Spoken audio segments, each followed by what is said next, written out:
नमस्कार दोस्तों, कैसे हैं आप लोग। देखिए फ्रेंड्स, यूपीपीएससी के द्वारा आरओ का विज्ञापन 2023 के लिए जारी कर दिया गया है। इस बार समीक्षा अधिकारी के कुल 334 पद हैं। कुल 411 पदों में 334 पद समीक्षा अधिकारी के हैं। बाकी जो पद हैं वो सहायक समीक्षा अधिकारी के हैं। तो जैसा कि आप जानते हैं, समीक्षा अधिकारी के लिए जो एलिजिबिलिटी होती है वो केवल ग्रेजुएशन होती है।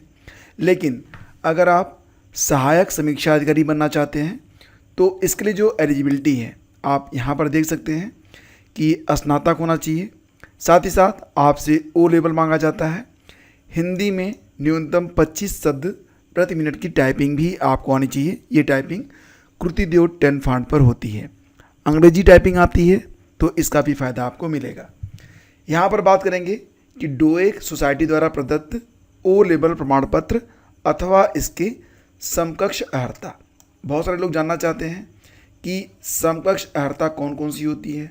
बहुत सारे लोग एमसीए हैं, बीटेक हैं, इसके अलावा बहुत सारे कंप्यूटर के कोर्स उन्होंने किए हुए हैं। जानना चाहते हैं कि जो कोर्स उन्होंने किया है, जो सर्टिफिकेट कोर्स उनके पास है, क्या वो ओ लेवल के बराबर माना जाएगा या नहीं माना जाएगा। तो फ्रेंड्स, इसके बारे में यहाँ पर आप देख सकते हैं। ये प्रेषक हैं डॉक्टर देवेश चतुर्वेदी, अपर मुख्य सचिव उत्तर प्रदेश शासन। सेवा में समस्त अपर मुख्य सचिव, प्रमुख सचिव, सचिव, समस्त विभागाध्यक्ष, समस्त मंडलायुक्त, जिलाधिकारी। 5 मई 2022 को ये शासनादेश जारी हुआ था। और आप यहाँ पर खुद ही देख सकते हैं, कंप्यूटर कोर्स ओ लेवल तथा उसकी समकक्षता निर्धारित किए जाने के संबंध में ये लेटर जारी हुआ था। तो यहाँ पर जो कोर्स ओ लेवल के समकक्ष हैं उसके बारे में मैं आपको जानकारी प्रदान कर रहा हूँ। बहुत ज़्यादा भूमिका मैं नहीं बनाऊँगा, टू दी पॉइंट ही आपके पॉइंट पर आता हूँ। तो सबसे पहले देखिए, अगर आप केंद्र या राज्य सरकार के किसी बोर्ड, सारी बातें ध्यान सुनिएगा, बोर्ड, विश्वविद्यालय, यूजीसी, एआईसीटीई, नेलिट या डोएक, ठीक है, से मान्यता प्राप्त सरकारी या निजी संस्थान कम से कम 1 वर्ष की अवधि का अगर ओ लेवल पाठ्यक्रम उत्तीर्ण है तो आपका ये ओ लेवल के समकक्ष माना जाएगा। ध्यान दीजिएगा कि बोर्ड, विश्वविद्यालय, यूजीसी, एआईसीटीई, नेलिट, डोएक से मान्यता प्राप्त होना चाहिए और कम से कम कोर्स आपका 1 वर्ष की अवधि का होना चाहिए। अगर ये 11 महीने का है, 11 महीने 25 दिन का है, तब भी मान्य नहीं होगा। पूरे 1 वर्ष का पाठ्यक्रम ये होना चाहिए तो वो ओ लेवल के बराबर माना जाएगा। दूसरा बिंदु है, ये केंद्र या राज्य सरकार के किसी बोर्ड, विश्वविद्यालय, यूजीसी, एआईसीटीई, नेलिट, कोई भी संस्था, मतलब कोई भी बोर्ड हो, कोई विश्वविद्यालय हो, कोई भी यहाँ पर जैसे नेलिट हो गया, एआईसीटीई हो गया, यूजीसी हो गया, से मान्यता प्राप्त होना चाहिए, चाहे वो सरकारी संस्था हो चाहे वो निजी संस्था हो। अगर यहाँ से 10+2 के बाद, इंटरमीडिएट के बाद आपने कंप्यूटर में कम से कम 1 वर्ष की अवधि का जो पाठ्यक्रम है उत्तीर्ण किया है, जिसका नाम हो सकता है DOAP, DOMA यानी कि diploma in office management application, ADC, ADCA, इसके अलावा ADCH, आप यहाँ पर देखते जाइए, ठीक है, फुल फॉर्म आगे लिखा गया है।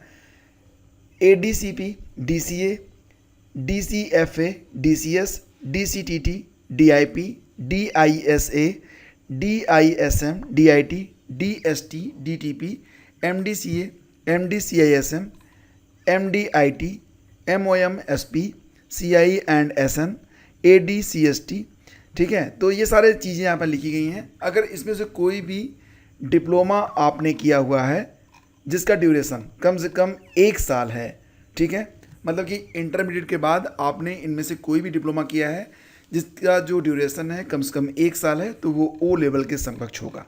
नेक्स्ट है कि केंद्र या राज्य सरकार के किसी बोर्ड, विश्वविद्यालय, यूजीसी, एआईसीटीई, नेलिट से मान्यता प्राप्त सरकारी या निजी संस्था से 10+2 या फिर स्नातक के उपरांत की जाने वाली कम से कम 1 वर्ष की अवधि का PGDCA या DCA पाठ्यक्रम भी ओ लेवल के समकक्ष होगा, ठीक। नेक्स्ट है यूपी डेस्को से उत्तीर्ण 1 वर्ष का DIT पाठ्यक्रम, ये भी ओ लेवल के समकक्ष होगा। डिप्लोमा इन इंफॉर्मेशन टेक्नोलॉजी, इसके अलावा स्नातक स्तर पर एक विषय के रूप में कम से कम 1 वर्ष आपने कंप्यूटर साइंस या कंप्यूटर एप्लीकेशन पढ़ा हो। जैसे कि जब आप BA कर रहे हो, BSc कर रहे हो, तो 1 साल आपने कम से कम कंप्यूटर के रूप में पढ़ा हो। कंप्यूटर आपका एक विषय होना चाहिए, ठीक है। जैसे कंप्यूटर साइंस हो गया या कंप्यूटर एप्लीकेशन हुआ, कम से कम 1 साल अगर आपने पढ़ा है स्नातक के स्तर पर, तो वो ओ लेवल के समकक्ष होगा। इसके अलावा BSc IT, MCA, BTech, A level, B level, C level के जो कंप्यूटर कोर्स हैं, BCA, MSc cyber law and security, BSc में कंप्यूटर साइंस, कंप्यूटर एप्लीकेशन एक विषय के रूप में कम से कम किसी 1 वर्ष में होना चाहिए, ठीक है। तो ये बात समझ गए आप। नेक्स्ट है कि केंद्र राज्य सरकार के किसी बोर्ड, विश्वविद्यालय, UGC, AICTE, NILIT, DOEIC से मान्यता प्राप्त सरकारी निजी संस्था से हाई स्कूल के उपरांत कम से कम 1 वर्ष की अवधि का कंप्यूटर में डिप्लोमा हो। इसके अलावा तो ये भी मान्य होगा, ठीक है। इसके अलावा केंद्र राज्य के किसी बोर्ड, विश्वविद्यालय, UGC, AICTE, NILIT से मान्यता प्राप्त राष्ट्रीय कंप्यूटर साक्षरता मिशन से कंप्यूटर में कम से कम 1 वर्ष की अवधि का पाठ्यक्रम हो। आप ध्यान से देखिएगा कि 1 वर्ष से कम अवधि का पाठ्यक्रम जो है वो मान्य नहीं होगा। कम से कम 1 वर्ष जो आपका पाठ्यक्रम हो उसकी अवधि 1 वर्ष कम से कम होनी चाहिए। ITI से 52 सप्ताह का computer operator and programming assistant COPA का कोर्स उत्तीर्ण हो, ये भी माना जाएगा ओ लेवल के समकक्ष। या फिर यहाँ पर कहा जा रहा है कि 3 वर्षीय diploma in computer engineering, information technology, electronics engineering उत्तीर्ण हो, तब भी ये माना जाएगा ओ लेवल के समकक्ष, ठीक है। और ये चीज़ें जो हैं वो भविष्य में विज्ञापित होने वाले, यानी कि यहाँ पर जो डेट दी गई है, डेट क्या है 5 मई 2022 के बाद ये चीज़ें हर जगह लागू होंगी उत्तर प्रदेश में, चाहे वो UPPSC, UPSSC या फिर कहीं पर भी कोई भी जहाँ पर ऐसी एलिजिबिलिटी मांगी जाएगी तो उसके समकक्ष के रूप में ये चीज़ें यहाँ पर मान्य रहेंगी, ठीक है। तो उम्मीद करता हूँ कि अब आपको बिल्कुल क्लियर हो गया होगा कि आपका जो सर्टिफिकेट कोर्स है वो ओ लेवल के समकक्ष है या नहीं है। अब आपके मन में आ रहा होगा कि ये जो नोटिफिकेशन है सर ये हमको कहाँ मिलेगा, तो ये मिल जाएगा आपको हमारे टेलीग्राम चैनल पर, लिंक वीडियो के डिस्क्रिप्शन में है, ज्वाइन कर लीजिएगा। Thank you, please do like and share.